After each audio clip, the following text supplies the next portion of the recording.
First பாயிண்ட பாருங்க.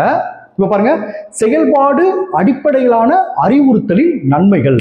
இந்த செயல்பாடு அடிப்படையிலான அறிவுறுத்தலில் பல நன்மைகளை கொண்டுள்ளது. அதுல ஃபர்ஸ்ட் ஒண்ணு பாருங்க, கற்றல் பணிகளை செய்வதன் மூலம், பாத்தீங்களா, மனப்பாடம் பண்ற மூலம் கூடாது, கற்றல் பணிகளை செய்வதன் மூலம் அல்லது வேலை செய்வதன் மூலம் மாணவர்களுக்கு அறிவு மற்றும் புரிதலை பெறுவதற்கான வாய்ப்பை இது வழங்குகிறது. பாத்தீங்களா, அறிவு மற்றும் புரிதலை பெறுவதற்கான வாய்ப்பை வழங்குகிறது. இது முதல் நன்மை. இரண்டாவது நன்மைகள் பாருங்க, விளையாடுவதன் மூலம் அல்லது செய்வதன் மூலம் மாணவர்களின் இயல்பான தூண்டலை இது திருப்திப்படுத்துகிறது.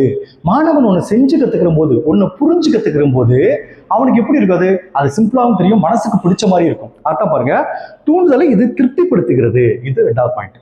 அடுத்து மூணாவது பாயிண்ட பாருங்க, இது மாணவர்களை பயிற்சி நிலைகளில் அமர்த்துகிறது. ஏன்னா செஞ்சு பார்க்கிறோம், அவன் பயிற்சி நிலையில் தான் இருப்பான், பயிற்சி நிலைகளில் அமர்த்துகிறது. இது மாணவர்களிடையே சிறந்த புரிதலை வளர்க்கும். இது நாலாவது பாயிண்ட பாருங்க, செயல்பாடுகள் கற்பித்தல் கற்றல் நடவடிக்கைகளில் விளையாட்டு வழிமுறையை அறிமுகப்படுத்துகின்றன. விளையாட்டு மூலம் கற்றல். சரிங்களா, இது நாலாவது பாயிண்ட். அஞ்சாவது பாயிண்ட பாருங்க,